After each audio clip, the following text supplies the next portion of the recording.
अस्सलाम वालेकुम व्यूअर्स, मैं हूं आमिर मंजूर और आप देख रहे हैं मेरा चैनल जस्ट मैथ्स। आज हम स्टार्ट करने जा रहे हैं टोपोलॉजी के लिए लेक्चर सीरीज़, जिसका आज पहला लेक्चर है। इस लेक्चर को हम दो हिस्सों में डिवाइड करेंगे। पहले हिस्से के अंदर हम सेट थ्योरी को रिव्यू करेंगे और दूसरे हिस्से के अंदर हम टोपोलॉजी को डिफाइन करेंगे और फिर हम डिफरेंट टोपोलॉजी जो हैं वो देखेंगे कि किस तरह से वर्क करती हैं जी। तो इससे पहले कि हम लेक्चर की तरफ जाएं, अगर आपने हमारा चैनल अभी तक सब्सक्राइब नहीं किया तो चैनल को सब्सक्राइब कर दें और साथ में बेल आइकन के बटन को लाजमी प्रेस करें ताकि आने वाली हर वीडियो की अपडेट आपको मिलती रहे जी। तो टर्म टोपोलॉजी को डिफ़ाइन करने से पहले हम कुछ बेसिक रिजल्ट्स जो हैं वो सेट थ्योरी से रिलेटेड देखेंगे, क्योंकि actually set theory is the language of the topology. तो पहले टोपोलॉजी की लैंग्वेज को कुछ सीखते हैं ताकि टोपोलॉजी को अंडरस्टैंड करना आसान हो जाए। इसमें हम पहले देखते हैं कि जी सेट होता क्या है। तो सेट की डेफिनेशन है जी, a well defined collection of distinct objects is called a set. हमने ये कहा है कि ऐसी कलेक्शन जो वेल डिफाइंड भी हो और जिसके एलिमेंट्स डिस्टिंक्ट भी हों, ऐसी कलेक्शन को हम सेट का नाम देते हैं। यानी अगर प्रॉपर्टीज़ वाइज मैं सेट को डिवाइड करूं तो इसमें एलिमेंट वाइज दो प्रॉपर्टीज़ होती हैं, एक वेल डिफाइंड होने चाहिए और दूसरा डिस्टिंक्ट होना चाहिए। वेल डिफाइंड जो है, इसका मतलब क्या होता है? A rule which specify the elements, यानी ऐसा रूल जिससे हमें पता चल जाए कि उस सेट के अंदर आने वाले एलिमेंट किस टाइप के होंगे, किस नेचर के होंगे। या आप ये कह सकें कि आपको अगर एक एलिमेंट पता है तो आप नेक्स्ट एलिमेंट के बारे में बता सकें कि नेक्स्ट एलिमेंट किस टाइप का होगा। ऐसी कंडीशंस अगर किसी कलेक्शन में पाई जाएँ तो हम उस कलेक्शन को कहते हैं कि वो कलेक्शन वेल डिफाइंड है। नेक्स्ट है जी कि अगर उस कलेक्शन के जो एलिमेंट्स हैं उनमें रिपीटिशन ना हो, यानी उसके तमाम एलिमेंट्स जो हैं वो डिस्टिंक्ट हों, तो सेकंड कंडीशन सेटिस्फाई हो रही हो इस पहली कंडीशन वेल डिफाइंड के साथ। ये दोनों प्रॉपर्टीज़ अगर किसी कलेक्शन में पाई जाएं तो हम उस कलेक्शन को नाम दे देते हैं कि वो collection set. Sets are usually denoted by the capital alphabets. Sets को हम आमतौर पर कैपिटल अल्फ़ाबेट से डिनोट करते हैं और सेट के जो एलिमेंट्स होते हैं इनको हम करली ब्रैकेट्स के अंदर लिखते हैं जी। एग्जाम्पल कोई देख लेते हैं जी। मैं पहले एग्जाम्पल लिख रहा हूँ, A is equal to ABC so on up to Z। अब ये जो मैंने यहाँ पर कलेक्शन लिखी है इसमें एलिमेंट्स के अंदर रिपीटिशन नहीं हो रही और यानी तमाम एलिमेंट डिस्टिंक्ट हैं और ये कलेक्शन वेल डिफाइंड भी है। क्यों वेल डिफाइंड है? क्योंकि हमें पता है इस कलेक्शन के अंदर अल्फ़ाबेट्स आ रहे हैं, यानी इस सेट की इस कलेक्शन की जो एलिमेंट्स की नेचर है वो हमें क्लियर हो रही है।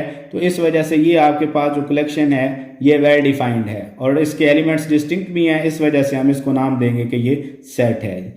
नेक्स्ट, इसी तरह मैंने यहाँ पर एक कलेक्शन लिखी है 1 2 3 4 सो ऑन। ये नेचुरल नंबर्स की एक कलेक्शन लिखी है मैंने, इसमें कहीं भी रिपीटिशन नहीं है और चूंकि पता है कि इस कलेक्शन के अंदर आने वाले नेचुरल नंबर्स हैं, हर एलिमेंट के बाद नेक्स्ट एलिमेंट के बारे में हम बता सकते हैं कि वो किस टाइप का होगा। तो ये कलेक्शन वेल डिफाइंड भी हो गई और इसके एलिमेंट्स डिस्टिंक्ट भी हैं, इस वजह से ये कलेक्शन भी आपके पास सेट है और एक्चुअली इसको हम कहते हैं सेट ऑफ नेचुरल्स। अब हम देखते हैं जी कुछ काउंटर एग्जाम्पल कि ऐसी कलेक्शन भी हैं जो सेट ना हो।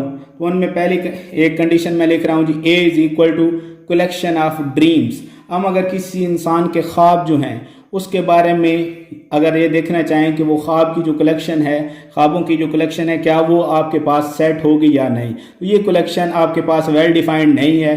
क्यों वेल डिफाइंड नहीं है? कि कोई शख्स ये नहीं बता सकता कि आज मुझे किस नेचर का ख्वाब आएगा या कल मुझे कौन सा ख्वाब आएगा या कल के बाद मुझे कौन सा ख्वाब आएगा। तो जिस सेट के एलिमेंट्स जो हैं उनको आप डिफ़ाइन ना कर सकें, जिनकी नेचर को आप ना बता सकें, ऐसी कलेक्शन वेल डिफाइंड नहीं होती। तो ये आपके पास जो कलेक्शन है ये वेल डिफाइंड ना होने की वजह से सेट नहीं है। इसी तरह से अगर आप देखें तो कलेक्शन ऑफ थॉट्स जो है वो भी वेल डिफाइंड नहीं है, इस वजह से वो भी आपके पास सेट नहीं है। कोई ये इंसान नहीं बता सकता कि अगले लम्हे में उसको कौन सा ख्याल आएगा। इसी तरह अगर आप ये देखें, एक और मैंने एग्जांपल लिखी है -1 power n where n belongs to set of natural number. अगर आप इसको ओपन करें तो इसकी वैल्यूज -1 1 -1 1 -1 +1 सो ऑन, यानी -1 और 1 ही रहती हैं। यहाँ पर देखें तो -1 इनफाइनेटली मैनी टाइम रिपीट हो रहा है, +1 भी इसी तरह से बार बार रिपीट हो रहा है। तो इसमें एलिमेंट्स की रिपीटिशन आ गई, इस वजह से ये कलेक्शन आपके पास सेट नहीं होगी, being the repetition of elements.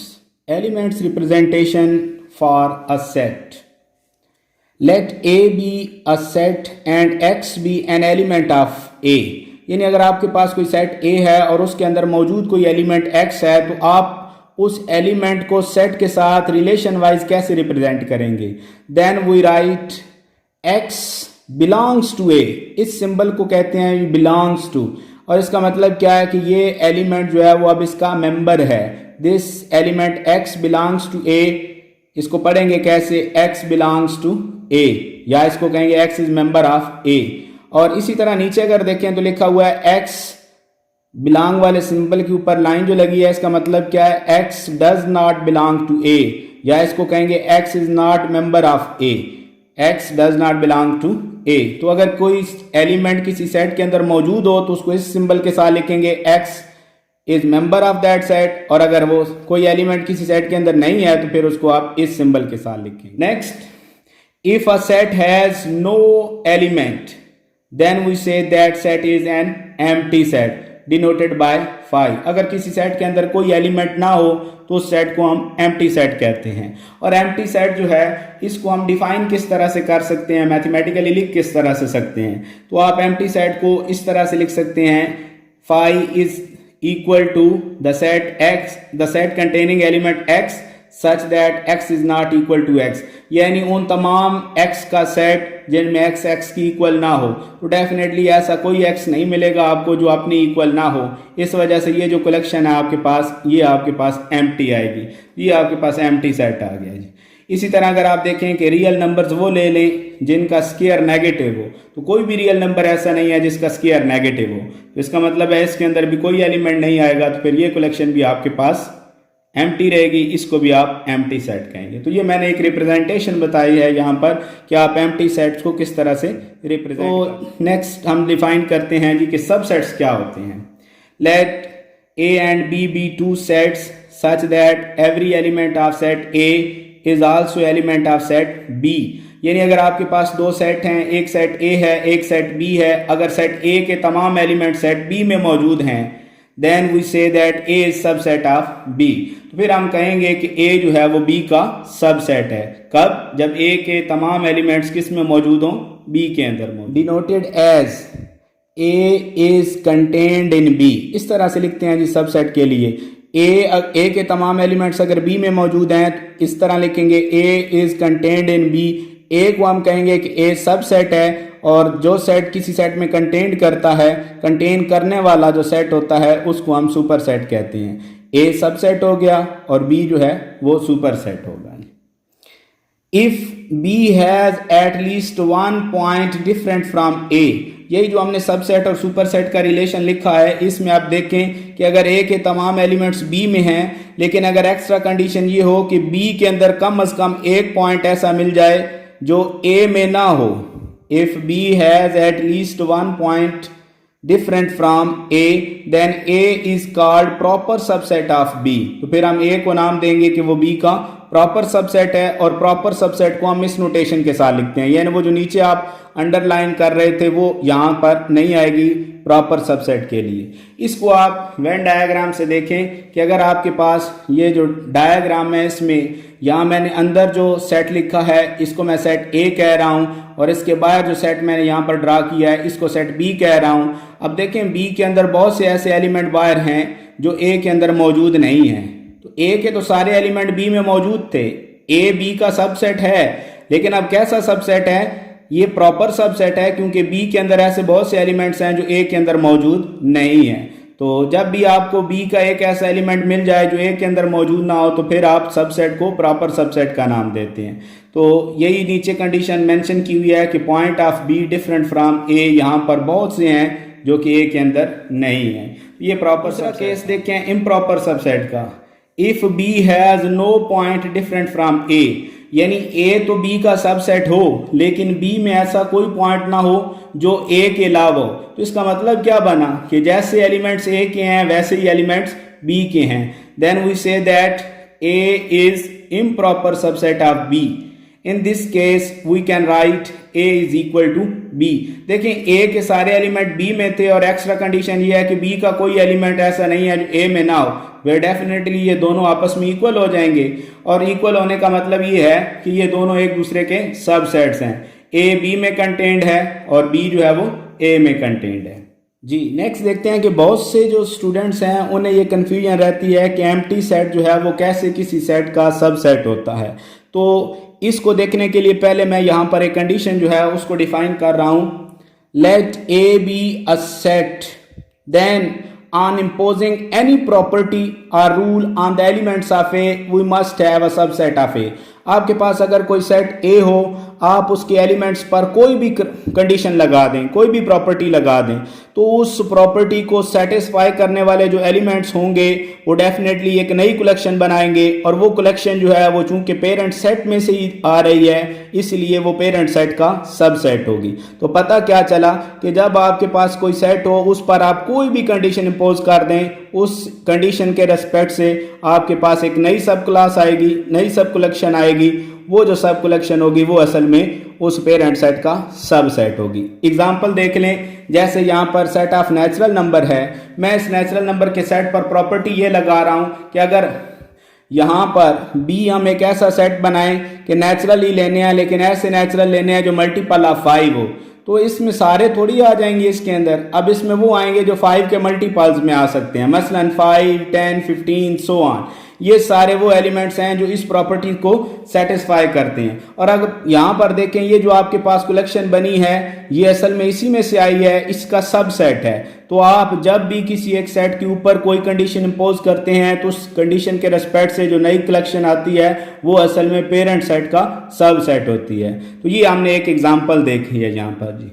अब इसी तरह अगर आप देखें कि बी मैं एक ऐसा सेट बनाऊं कि वो नेचुरल नंबर्स ले लूं जो अपने इक्वल नहीं है, तो डेफिनेटली इस क्लास के अंदर या इस कलेक्शन के अंदर कोई भी ऐसा एलिमेंट नहीं है जो अपने इक्वल ना हो, यानी इसके अंदर कोई भी एलिमेंट नहीं आएगा। लेकिन चूंकि ऊपर हमने कहा है कि जब भी कोई प्रॉपर्टी लगाते हैं तो उस प्रॉपर्टी के रेस्पेक्ट से जो भी आपके पास कलेक्शन आनी है वो हमेशा सेट होती है। तो यहाँ इस कलेक्शन के अंदर कोई मेंबर नहीं है, ये एम्प्टी सेट है। तो सबसेट होने की वजह से ये शो कर गया कि ये जो 5 है ये भी सेट ऑफ नेचुरल नंबर का सबसेट होगा। तो इससे क्या प्रॉपर्टी हमने डिड्यूस की जी, this property can be used for any set. अब चूंकि ये तो एग्जांपल के लिए हमने नेचुरल नंबर्स का सेट लिखा है, आप कोई भी सेट लें तो इसी प्रॉपर्टी को इंपोज करवाएं तो जो सबसेट आएगा वो एम्प्टी सेट होगा। तो पता क्या चला, hence phi is subset of each set, कि हर सेट का एम्प्टी सेट लाजमी सबसेट होता है। वी रीड द सिंबल, इस सिंबल को हम एंड सिंबल कहते हैं जिसको हम पढ़ेंगे ये एंड सिंबल है।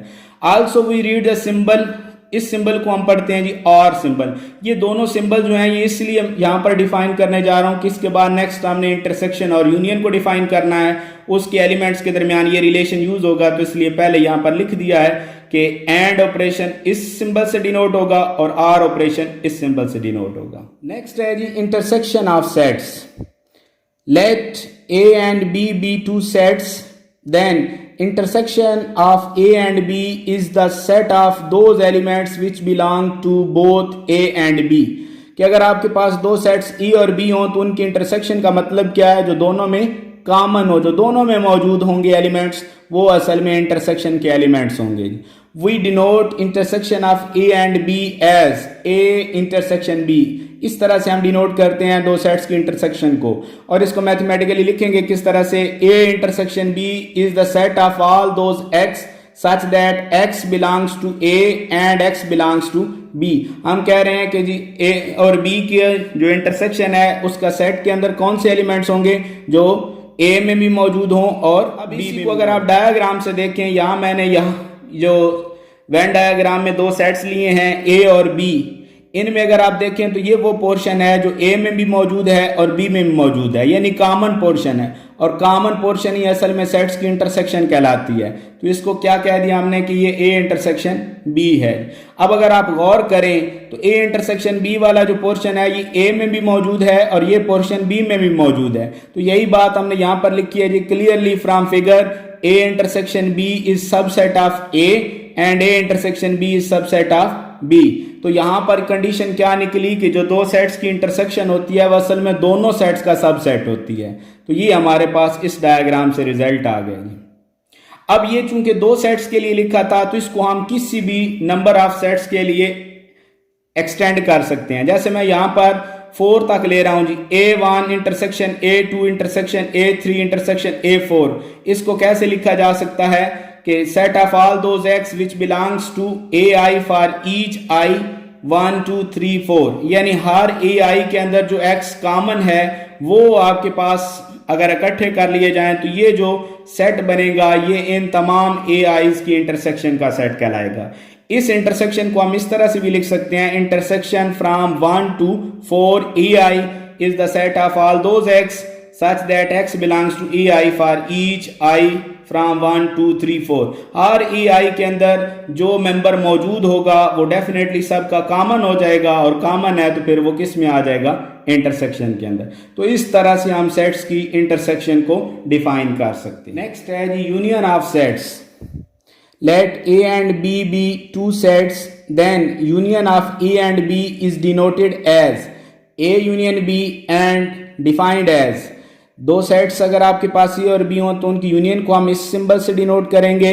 और असल में ये सेट बनेगा कैसे, set of all those x such that x belongs to A और x बिलोंग्स टू B। यहां हम कह रहे हैं कि वो एलिमेंट जो A या B से बिलोंग करें उनको अगर आप इकट्ठा कर लें तो वो यूनियन के अंदर आ जाएंगे।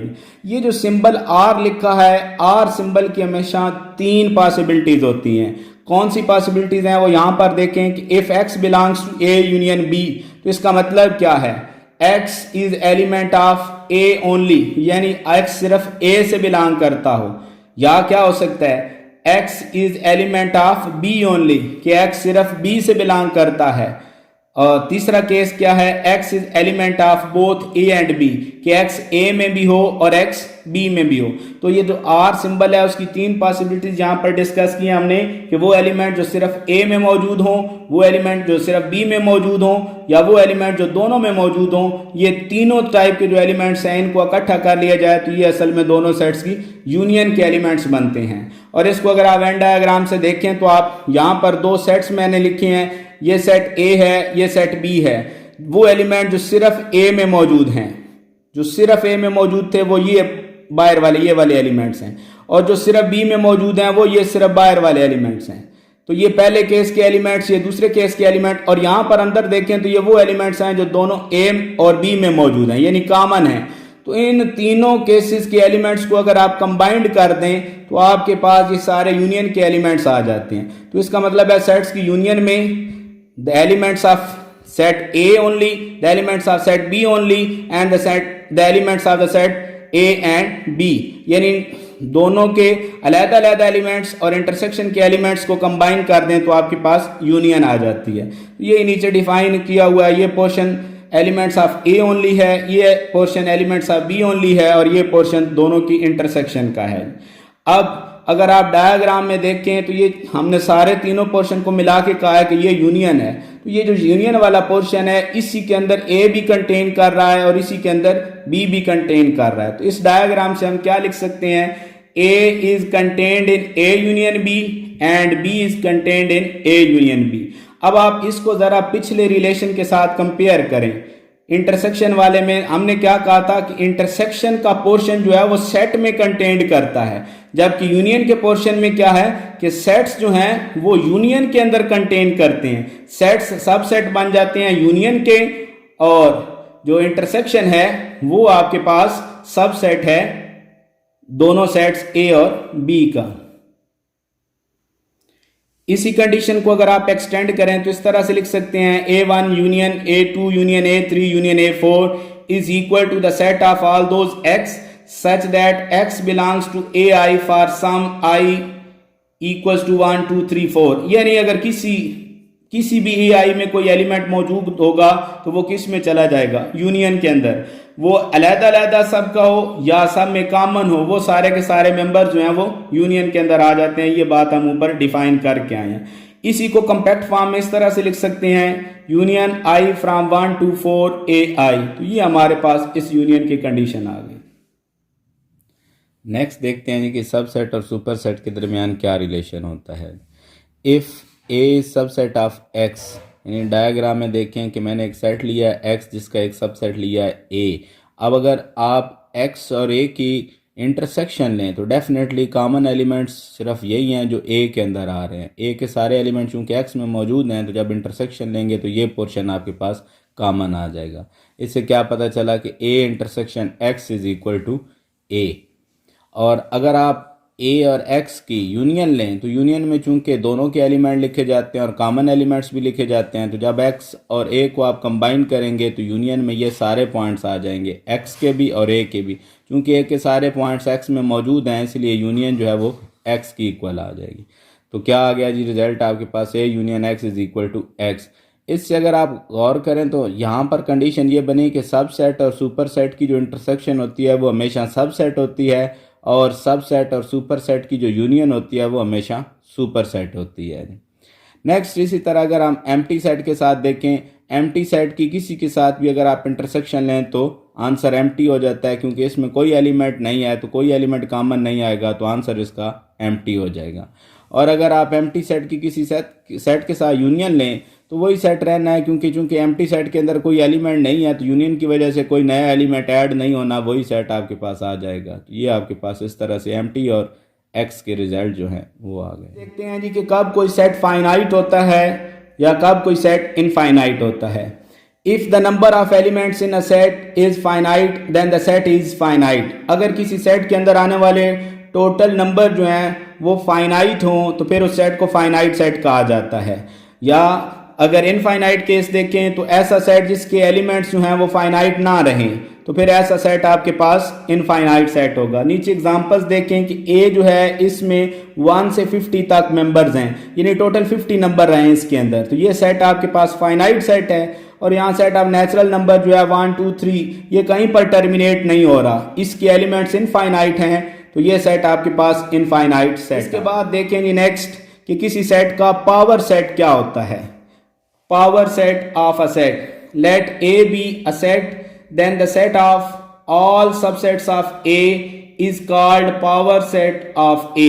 कि अगर आपके पास कोई सेट A है, आप उसके तमाम सबसेट्स फॉर्म कर लें, उन तमाम सबसेट्स को एक कलेक्शन की फॉर्म में लिख लें, वो कलेक्शन जो है वो A का पावर सेट कहलाएगी। और इसको डिनोट कैसे करेंगे, and denoted as P of A।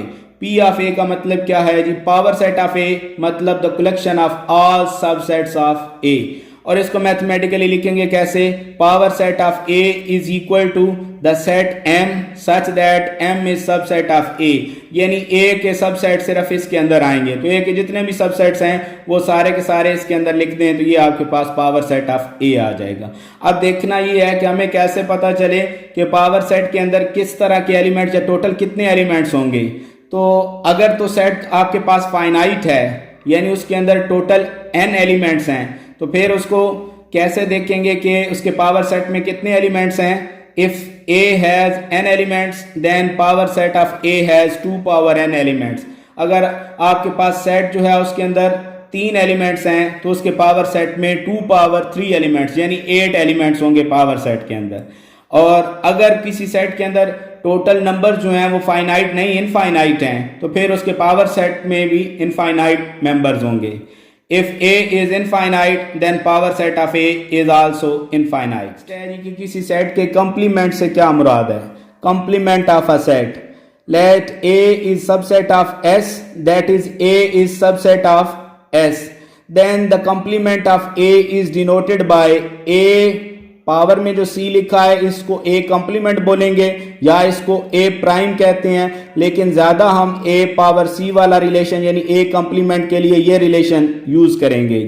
And is defined as, और कंप्लीमेंट को डिफाइन कैसे करते हैं, A complement is equal to the set of all those elements X from S such that X is not member of A, यानी S के वो member, ground set के वो मेंबर जो सेट के अंदर मौजूद ना हो वो मेंबर कहलाते हैं जिसके कंप्लीमेंट्स के मेंबर।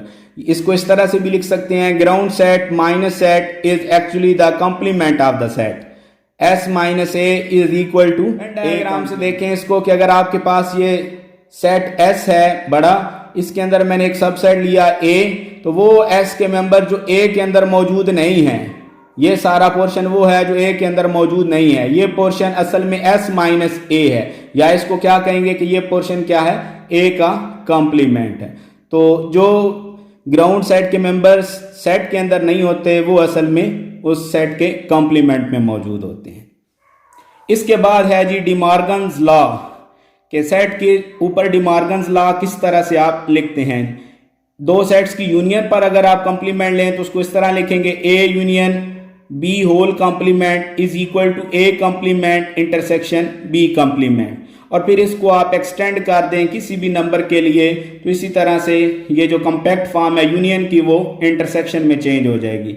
इसी तरह इंटरसेक्शन का जो कॉम्प्लीमेंट है इसको स्प्लिट करें तो ये यूनियन में आ जाएगा, और आप किसी भी नंबर तक इसको आप लिख सकते हैं। इंटरसेक्शन का कॉम्प्लीमेंट लेंगे तो वो यूनियन में कन्वर्ट हो जाएगा। तो ये आपके पास डिमॉर्गन्स लॉ आ गए। नेक्स्ट हमने देख रहे हैं जी टोपोलॉजी के अंदर देखेंगे कि इंटरवल्स भी यूज हो रहे होंगे, लेकिन उससे पहले हम इंटरवल्स को देख लेते हैं कि रियल लाइन के ऊपर इंटरवल्स होते किस तरह के हैं।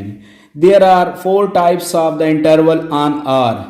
आप देखें कि आपके पास जो इंटरवल्स हैं वो 4 तरह से लिखे जाते हैं जी। एक तो वो इंटरवल हैं जिनमें बाउंड्री दोनों तरफ से ओपन हो जाए, तो ऐसे इंटरवल्स को ओपन इंटरवल कहते हैं। अब ये इसकी रिप्रेजेंटेशन 2 तरह से, एक तो ये ऊपर वाले जो स्क्वायर ब्रैकेट है ये अगर बाहर की तरफ ओपन हो, या आप पैरेंथेसिस की फॉर्म में लिखें तो छोटी ब्रैकेट जो है वो अंदर की तरफ से आए, तो ये भी आपके पास ओपन की फॉर्म है और ये भी आपके पास ओपन की फॉर्म है। तो ये पहले टाइप के इंटरवल हैं जी, ओपन इंटरवल। और दूसरे वो इंटरवल जिसमें अब एक साइड ओपन और एक साइड क्लोज्ड हो। अगर आप देखें तो आपके पास इसमें लेफ्ट साइड क्लोज है और राइट साइड ओपन है, तो इसको हम कहेंगे right half open interval. Right से जो है वो आपके पास ये ओपन है, और अगर इसको देखें तो ये राइट से क्लोज्ड है और लेफ्ट से ओपन है, तो इस टाइप को आप कहेंगे left half open interval.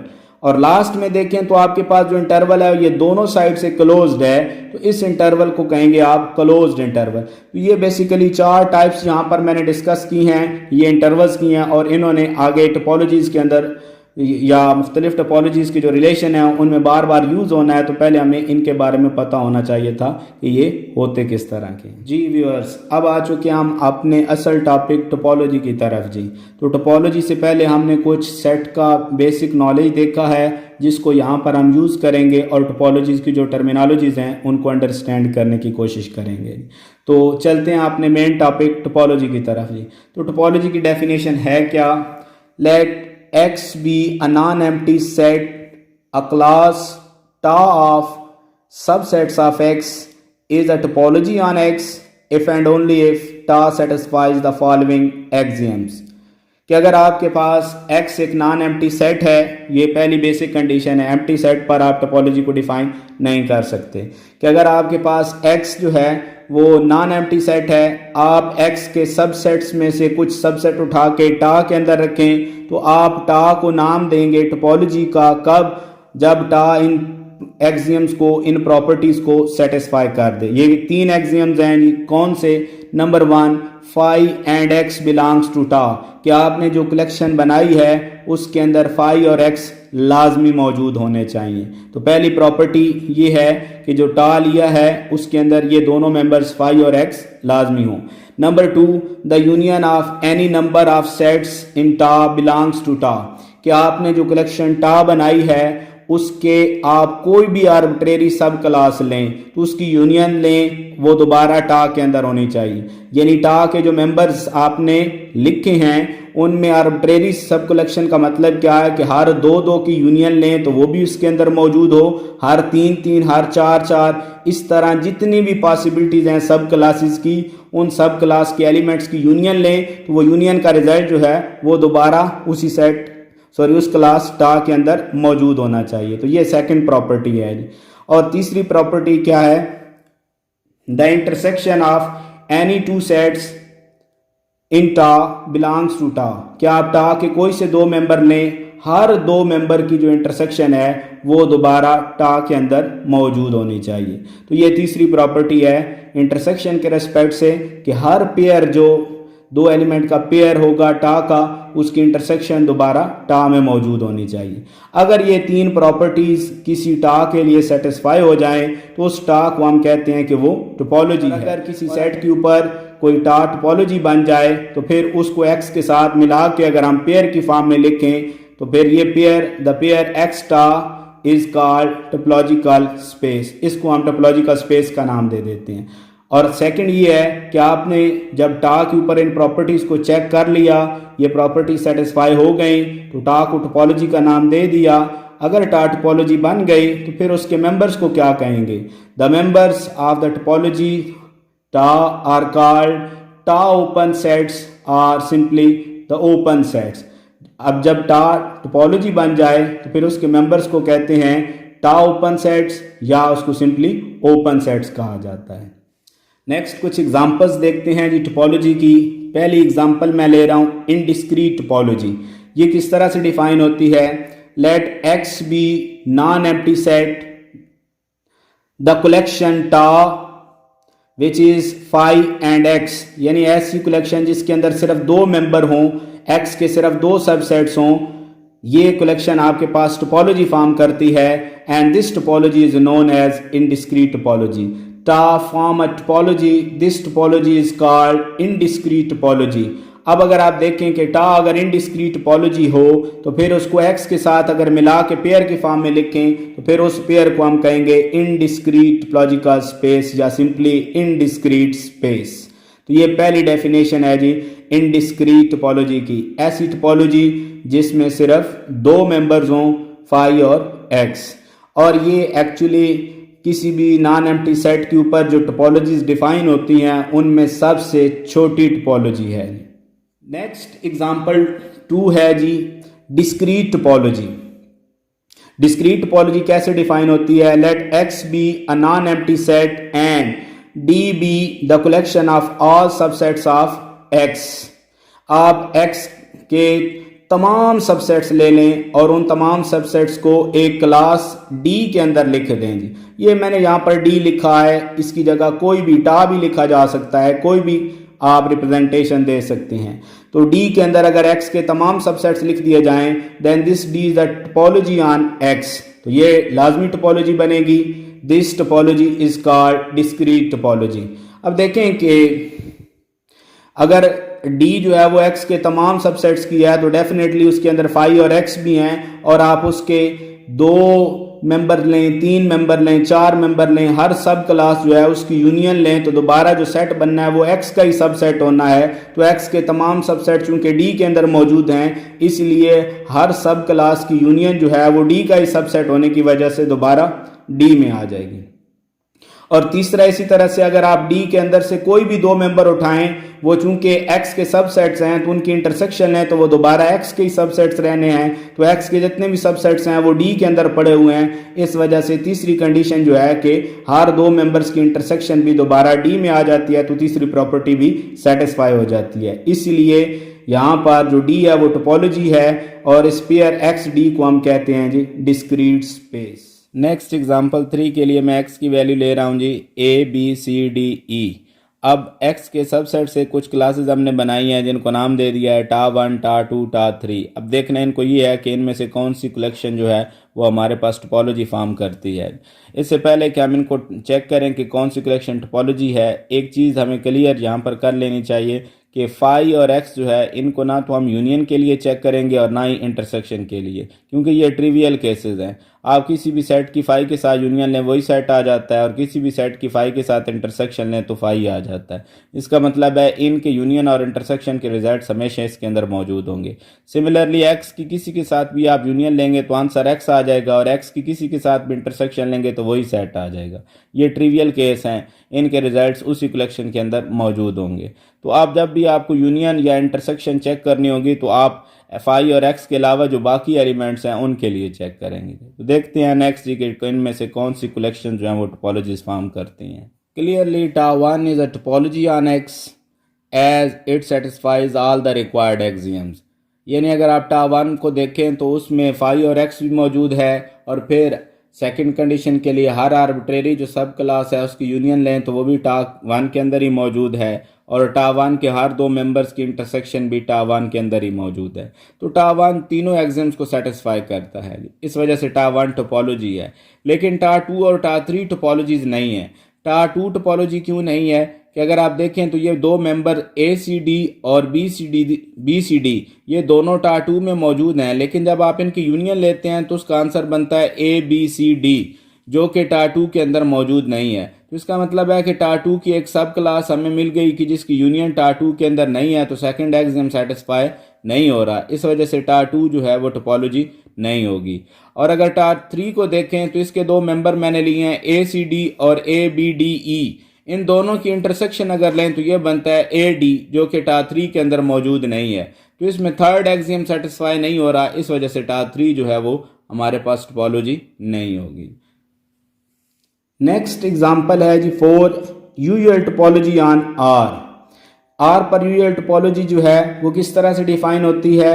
Late U denote the class of all open sets of real numbers R, यानी सेट जो आर है इसके तमाम ओपन सेट्स जो हैं वो अगर इकट्ठे करके लिख लिए जाएं तो वो जो क्लास है वो आपके पास टोपोलॉजी फॉर्म करती है, और इस टोपोलॉजी को हम कहते हैं usual topology on R. Then this U is a topology on R, this topology is called usual topology on R. अब देखें यहां पर हमने ये कहा है कि आर के ओपन सबसेट्स होंगे किस तरह के। आर के अंदर कोई मेंबर अगर आप कोई सबसेट अगर जी लें तो जी कब ओपन होता है। A subset G of R is open if for each x belongs to G there exists an open interval I such that x belongs to I and I is contained in G, यानी R का कोई subset G जो है वो कब आपके पास open होगा, जब उसके हर मेंबर के लिए उस मेंबर और सेट के दरमियान एक ओपन इंटरवल आ जाए, तो हम कहते हैं कि वो सेट जो है वो ओपन है। और ये ओपन तभी होगा जब तमाम एलिमेंट्स के लिए इस कंडीशन को सेटिस्फाई करवाएगा। तो बिल्कुल इसी तरह से a subset G of R square is open if for every x belong to G there exist an open ball B x r, open ball with centered at x and radius r is contained in G. कि अगर आपके पास condition ये है कि are square का कोई set आप देखना चाह रहे हैं कि वो ओपन है या नहीं, तो आर स्क्वायर का कोई सबसेट जी ओपन कब होता है, जब उसके हर मेंबर एक्स के लिए आपको एक ओपन बॉल ऐसी मिल सके कि आप उस एक्स को सेंटर मानते हुए एक बॉल फॉर्म कर सकें और वो बॉल जो है वो सेट के अंदर कंटेन्ड हो।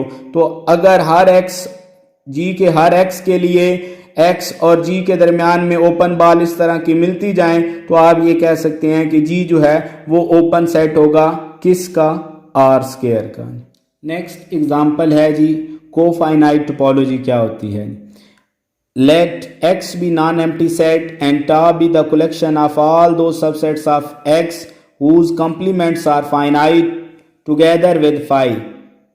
आप टा अगर ऐसी कलेक्शन बनाएं जिसके अंदर x के वो सबसेट्स रखें जिनके कॉम्प्लीमेंट्स फाइनाइट हों, x के वो सबसेट्स रखें जिनके कॉम्प्लीमेंट्स फाइनाइट हों और एक्स्ट्रा उसमें आप 5 को ऐड कर दें, तो ये जो कलेक्शन टा है, this tau is the topology on x called cofinite topology.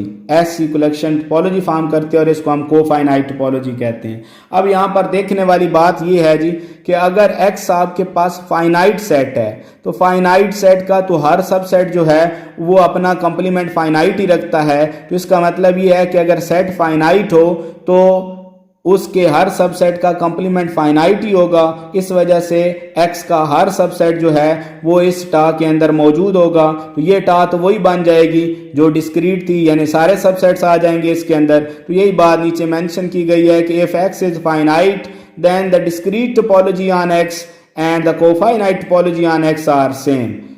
तो इसका मतलब है कि कोफाइनाइट जो है वो डिफरेंट कब होगी, जब x इनफाइनाइट होगा। अगर x इनफाइनाइट सेट है तो फिर आपके पास ये सेपरेट टोपोलॉजी फॉर्म होगी जी। नेक्स्ट एग्जांपल 6 है जी cocountable topology. Cocountable topology कैसी होती है जी। इसकी कंडीशन क्या है, let X be a non empty set and tau be the collection of all those subsets of X whose complements are countable together with phi. अब देखें, अब टा के अंदर हमने मेंबर किस तरह रखे हैं कि वो मेंबर्स रखे हैं, एक्स के वो सबसेट्स रखे हैं जिनके कंप्लीमेंट्स क्या हों जी, काउंटेबल हों।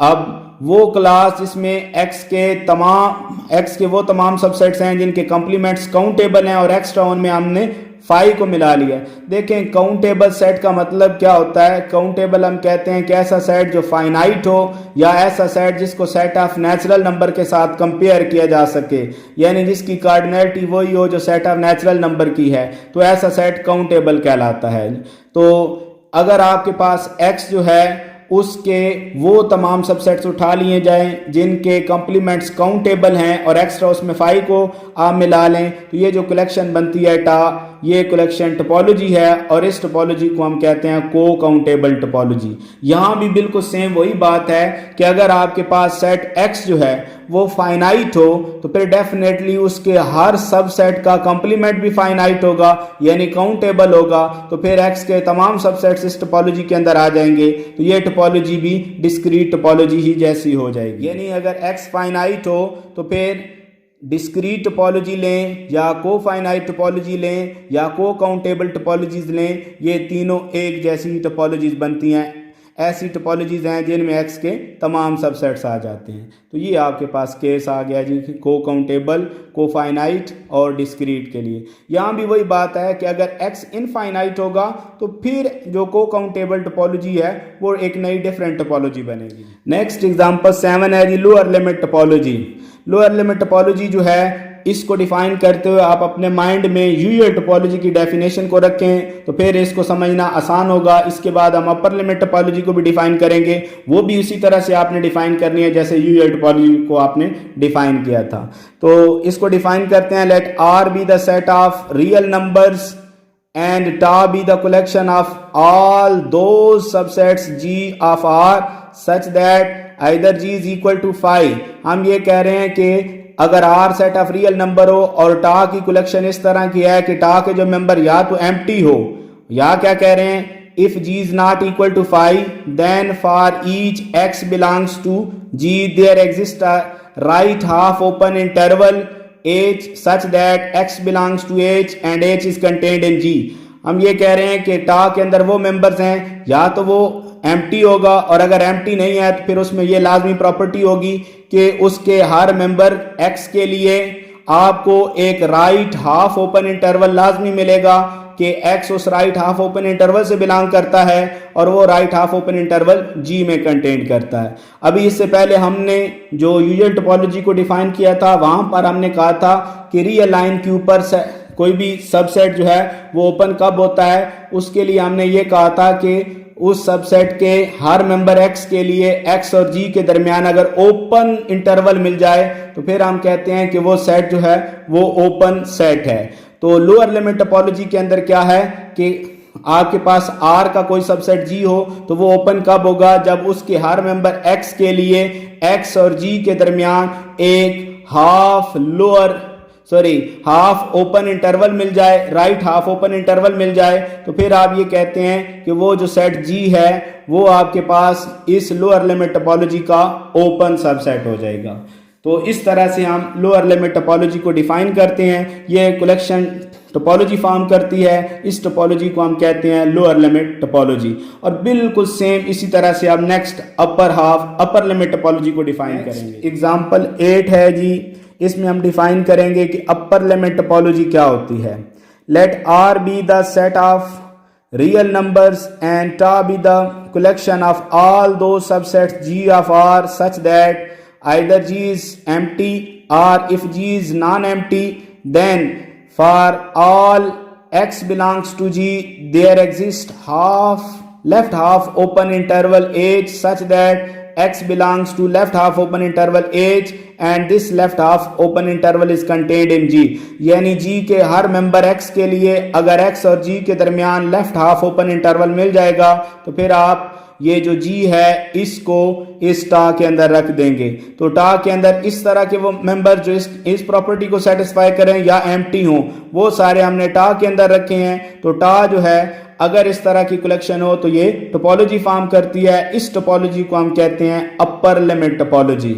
ये भी बिल्कुल आप यूजुअल टोपोलॉजी जैसे ही समझें। वहां यूजुअल टोपोलॉजी में दरमियान में ओपन इंटरवल्स होते हैं, तो यहां पर जो दरमियान में इंटरवल है ये लेफ्ट हाफ ओपन इंटरवल है। इससे पीछे हमने लोअर लिमिट में लिखा था तो वहां पर राइट हाफ ओपन इंटरवल्स थे, और यूजुअल टोपोलॉजी में दरमियान में एग्जैक्टली ओपन इंटरवल्स थे। तो ये तीनों के दरमियान कनेक्शन है जी। तो इस तरह की टोपोलॉजीज हमारे पास ये डिफाइन हो जाएंगी। एक बात और यहाँ पर बता दूं जी कि यूजुअल टोपोलॉजी जो है उसमें जितने भी ओपन इंटरवल्स हैं वो सारे के सारे ओपन सेट्स बनते हैं। इसी तरह लोअर लिमिट टोपोलॉजी के अंदर राइट हाफ ओपन इंटरवल्स जितने हैं वो सारे के सारे ओपन सेट्स बनते हैं। और इसी तरह नेक्स्ट अगर आप अपर लिमिट टोपोलॉजी में देखें तो जितने भी लेफ्ट हाफ ओपन इंटरवल्स हैं वो सारे के सारे ओपन सेट फॉर्म करते हैं जी। तो ये हमारे पास कुछ बेसिक कंडीशंस थी जी। आज के लेक्चर्स में हमने टोपोलॉजी को डिफाइन किया है और टोपोलॉजी से रिलेटेड कुछ एग्जांपल्स देखी हैं। नेक्स्ट आने वाले लेक्चर्स के अंदर अब हम फर्दर जो थ्योरी है उसको डिस्कस करेंगे जी।